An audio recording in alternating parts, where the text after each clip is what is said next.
Hello everyone. Today I am going to discuss about our method around the pure. Dear student, previous video में हम लोग इसके part first को detail किए थे, जिसमें हम लोगों ने प्योर और इम्प्योर सबस्टांसेस के बारे में जानकारी प्राप्त किया था। और उस प्योर सबस्टांस को जब हम डिवाइड कर रहे थे तो फिर एलिमेंट, कंपाउंड और मिक्सचर में हम लोग उसको डिवाइड किए थे। और फिर उसको आगे बढ़ाते हुए हम लोगों ने एलिमेंट को कंप्लीटली 4 भागों में बांट दिया था, जिसमें से एक मेटल है, दूसरा नॉन मेटल है, तीसरा मेटालॉइड है और चौथा इनर्ट गैसेस कहलाती है। इसमें से मेटल को हम धातु कहते हैं। क्या कहते हैं? धातु। नॉन मेटल को हम अधातु कहते हैं। मेटालॉइड्स उपधातुएं क्या कहलाती है? उपधातुएं। और इनर्ट गैसेस अक्रिय गैसेस। 2 तरह के गैसेस इस यूनिवर्स में विद्यमान है, इस ब्रह्मांड में, जिसमें से कुछ अक्रिय है और कुछ सक्रिय गैसेस होती है। तो जो अक्रिय है वो इनर्ट गैसेस कहलाती है और जो सक्रिय होते हैं उसको एक्टिव गैसेस कहलाते हैं। इसकी कुल संख्या 6 होती है। हम आगे के डिटेल्स में पढ़ेंगे, बारी बारी से हम लोग अब इसको देखेंगे। तो हम लोग प्रीवियस वीडियो में मेटल के प्रॉपर्टीज को देखा था। आज हम लोग नॉन मेटल, मेटालॉइड और इनर्ट गैसेस के बारे में देखेंगे। अब फिर आगे जो डिटेल्स होगा उसको किया जाएगा। तो सबसे पहले आज हम लोग प्रॉपर्टीज ऑफ नॉन मेटल्स देखेंगे।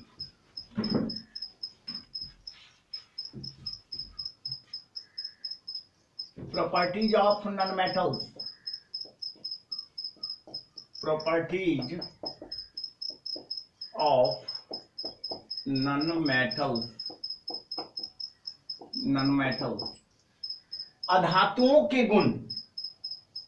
जैसा कि अभी हमने एलिमेंट को 4 भागों में डिवाइड किया, तो मेटल्स था, नॉन मेटल्स था, मेटालॉइड्स था और इनर्ट गैसेस थे। आज हम जिसकी चर्चा कर रहे हैं वो आपका नॉन मेटल से रिलेटेड है, जिसमें हम उसके प्रॉपर्टीज को देखेंगे। तो सबसे पहला प्रॉपर्टी नॉन मेटल का, they are found in different colour.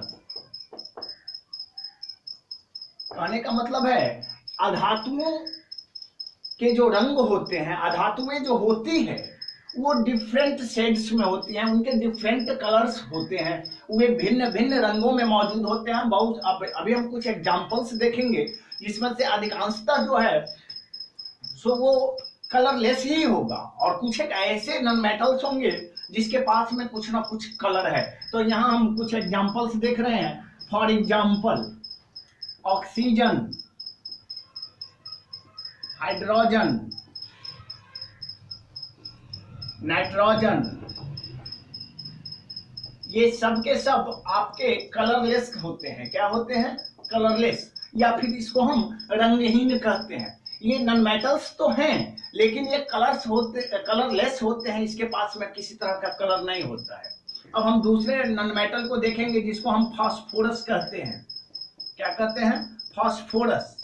ये भी आपका नॉन मेटल है और ये आपको एलोइस रेड कलर में मिलता है। एलोइस रेड यानी थोड़ा थोड़ा पीला, बाद बाकी लाल, एलोइस रेड।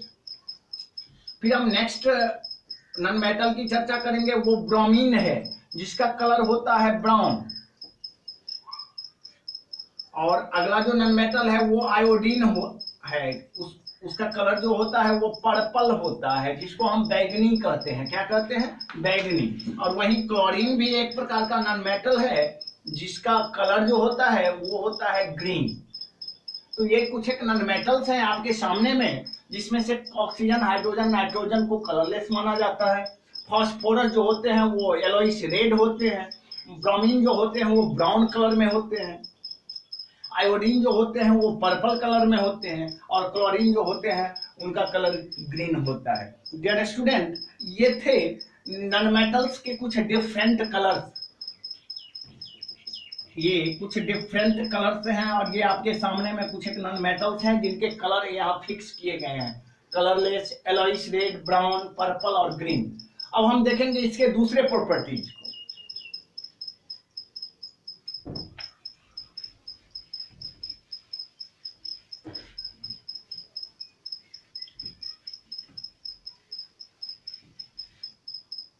दूसरे प्रॉपर्टीज में हम देखेंगे they are non-conductors of heat and electricity.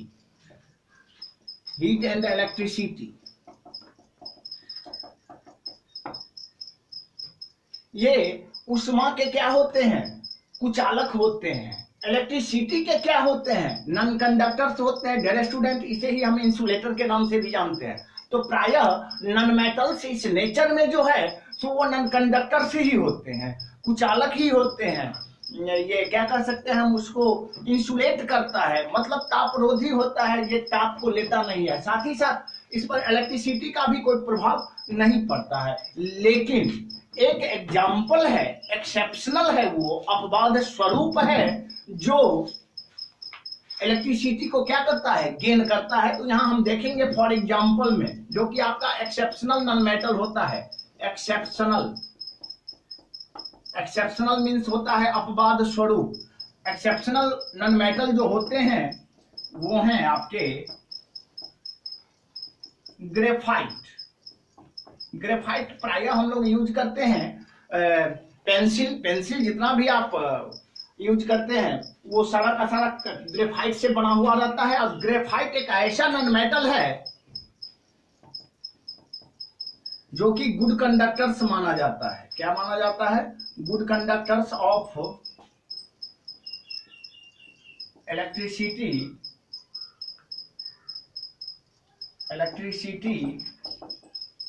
And heat. उष्मा का ये अच्छा सुचालक, इलेक्ट्रिसिटी का ये अच्छा सुचालक माना जाता है, जिसको हम क्या कहते हैं? ग्रेफाइट कहते हैं।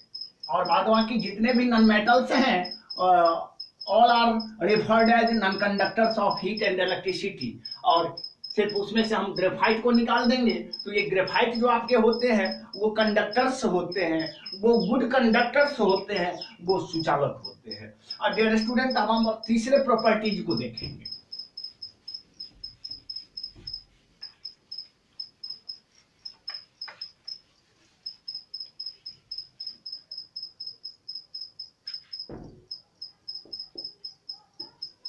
Solid nonmetals are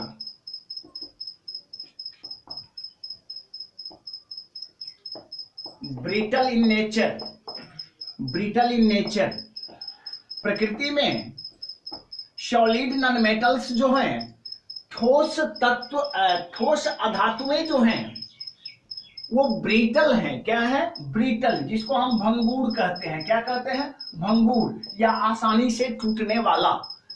ब्रिटल जो होते हैं वो भंगूर होते हैं, आसानी से टूटने वाले होते हैं। जैसे ढेला, ए लंप ऑफ सॉइल, हम अगर मिट्टी का एक ढेला लेते हैं तो वो भी ब्रिटल ही होता है। तो जैसे हम उसको फेंकते हैं वो फूट जाता है, उसी को हम भंगूरता कहते हैं या फिर ब्रिटल कहते हैं। क्या कहते हैं? ब्रिटल, भंगूर, टूटने वाला, आसानी से टूटने वाला। For example,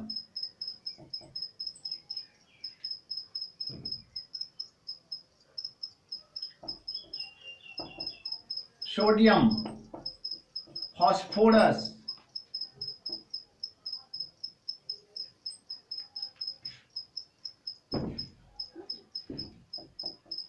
iodine, phosphorus, etc, ये सब ब्रिटल हैं। प्रकृति में किस तरह मौजूद है? ब्रिटल फॉर्म में, टूटने वाली अवस्था में है। थोड़ा सा बल का प्रयोग करेंगे ये नॉन मेटल आसानी से क्या हो जाते हैं? टूट फूट जाते हैं। तो ये तीसरा प्रॉपर्टीज था जो हमारे नॉन मेटल से रिलेटेड था। अब हम एक और देखेंगे जिसमें वो आयनों का आदान प्रदान करता है। क्या करता है? आयनों का आदान प्रदान।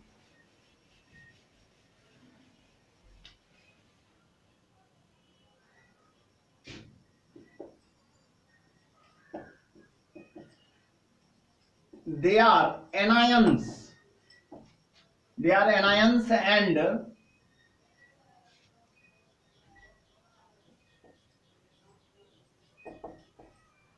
receive the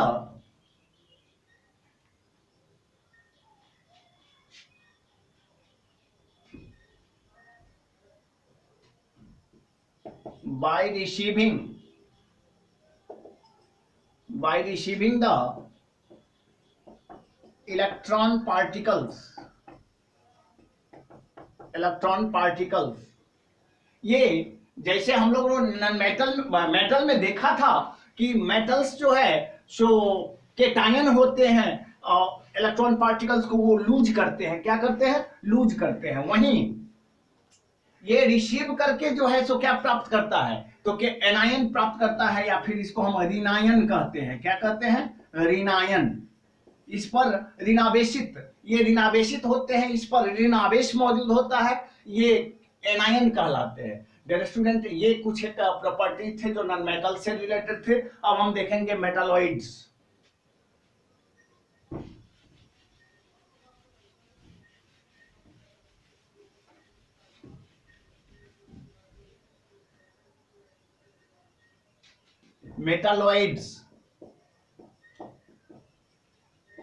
metalloids उपधातुएं,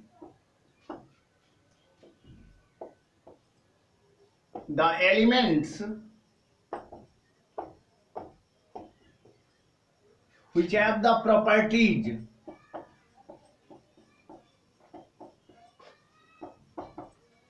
of both metals and non-metals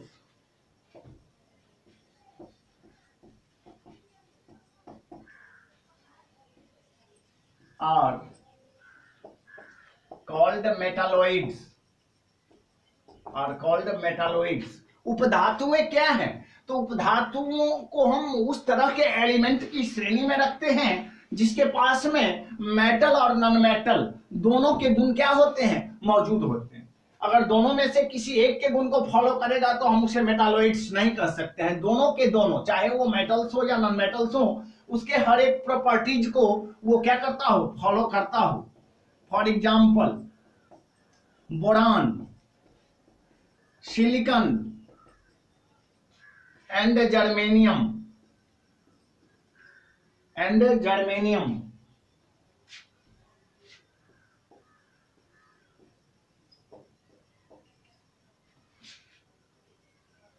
are called metalloids।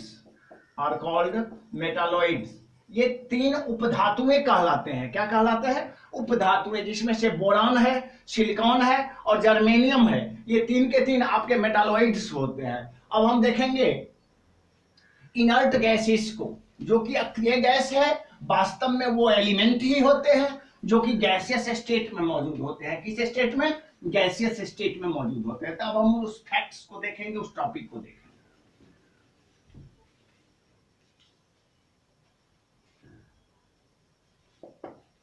Inert gases,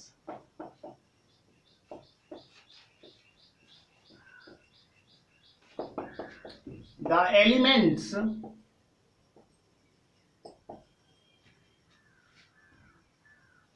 related to group 18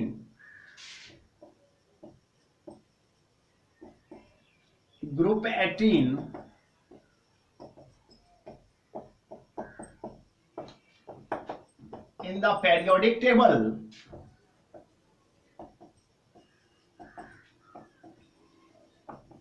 are referred as inert gases।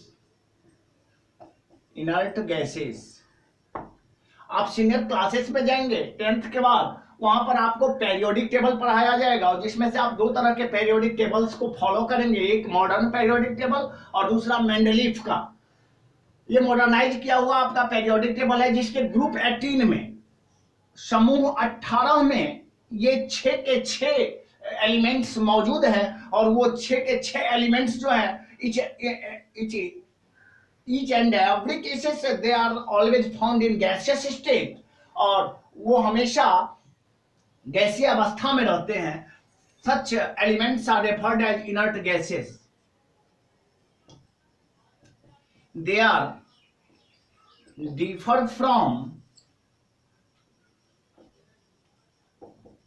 the properties of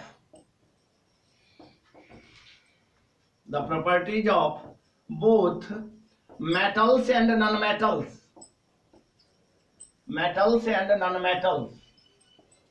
इनके जो गुण होते हैं, इनके जो विशेषताएं होती है, वो मेटल और नॉन मेटल से सर्वथा भिन्न होता है। दूसरा, they are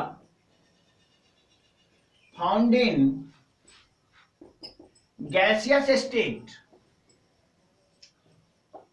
gaseous state in nature, प्रकृति में ये हमेशा गैसीय अवस्था में विद्यमान रहती है। For example helium, neon, argon, krypton, xenon, radon.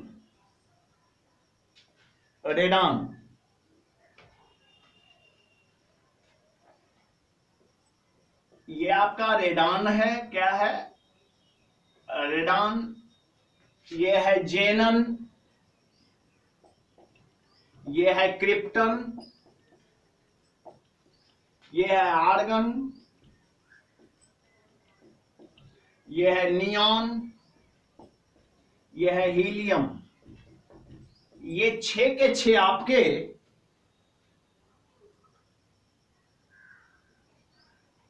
ये 6 के 6 हीलियम, नियन, आर्गन, क्रिप्टन, जेनन, रेडन, ये 6 के 6 आपके इनर्ट गैसेस के अंतर्गत होते हैं। एक्चुअली में ये भी एलिमेंट ही है, लेकिन इसको ग्रुप 18 के अंतर्गत रखा जाता है और ये 6 के 6 हमेशा गैसेस स्टेट में रहते हैं। So these elements are referred as inert gases.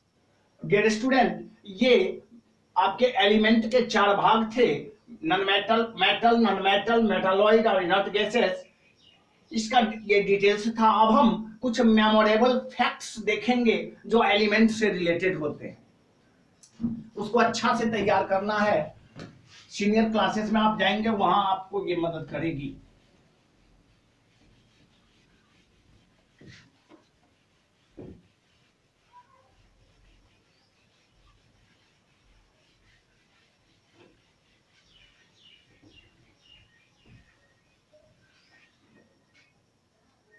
Some memorable facts related to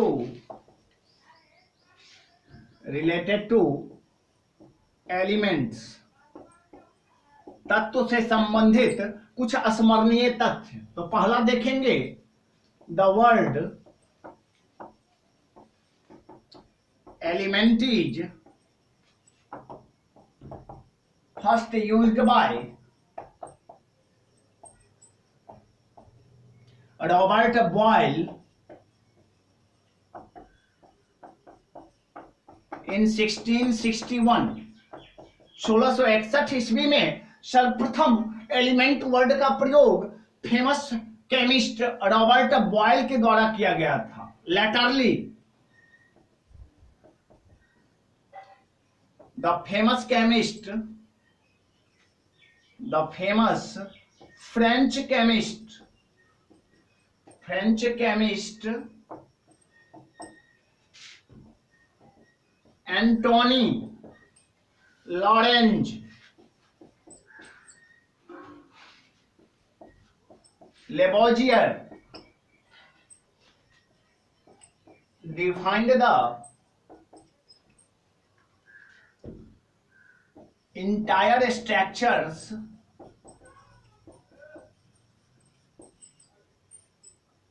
of the elements। सर्वप्रथम इस एलिमेंट वर्ड का प्रयोग रॉबर्ट बॉयल नाम के केमिस्ट ने सन 1661 ईस्वी में किया था। लेटरली बाद में इसी फैक्ट्स को, इसी तथ्य को famous French chemist Antoine Laurent Lavoisier defined the entire structures of the element. और यही एंटोनी लॉरेंज लेबोजियर ने एलिमेंट को सबसे पहले परिभाषित किया। क्या? these are the particles which are made up of only one type of constituent atom। ये कहना था लेबोजियर का। किसका कहना था? लेबोजियर का। फिर हम आगे भी और तथ्य देखेंगे जो कि एलिमेंट से ही रिलेटेड है।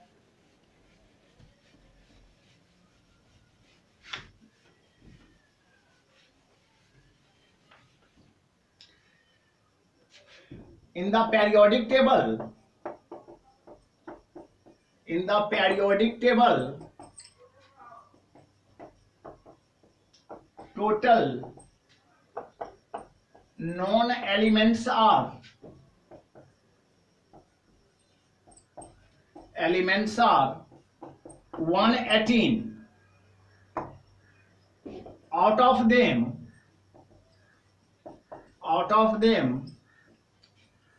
92 elements are referred as natural elements,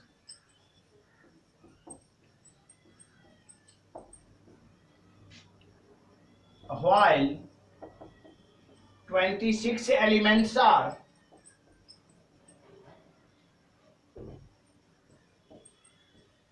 man-made elements.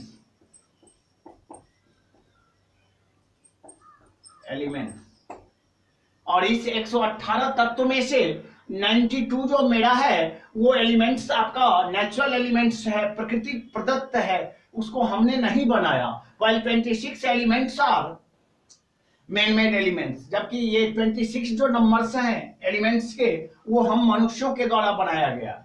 और फिर आगे एक और भी इसका एलिमेंट से रिलेटेड मेमोरेबल फैक्ट्स है, उसको भी देख लेना है।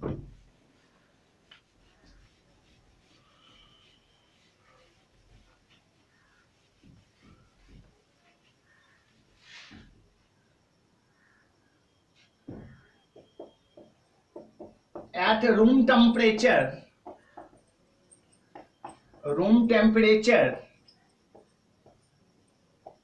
about 25 degrees C,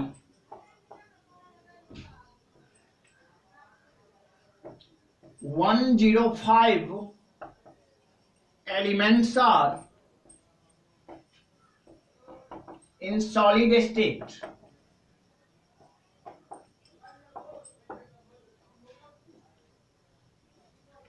Two elements, bromine and mercury, are in liquid state.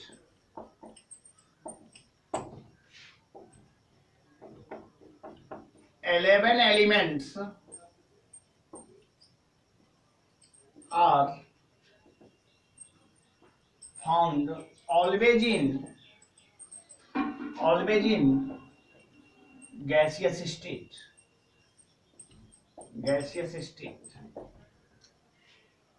उन 118 तत्वों में से आपका 105 जो तत्व है वो हमेशा सॉलिड स्टेट या ठोस अवस्था में मौजूद है। इसमें से दो जो है आपका वो elements in each and every condition they are found in the liquid state, that is called bromine and mercury। और हमारा जो एलिमेंट्स है वो each and every case they are found always in gaseous state। और ये 11 के 11 जो आपके एलिमेंट्स हैं वो हमेशा गैसियस अवस्था में मौजूद होते हैं। ये कुल मिलाकर के 118 तत्व हैं। इनको बारीकी से पढ़ना है, इसको नोटबुक पर नोट कर लेना है ताकि भविष्य में ये आपको काम देगा। फिर हम लोग नेक्स्ट वीडियो में इसके कंपाउंड्स और मिक्सचर को देखेंगे। तब तक के लिए धन्यवाद।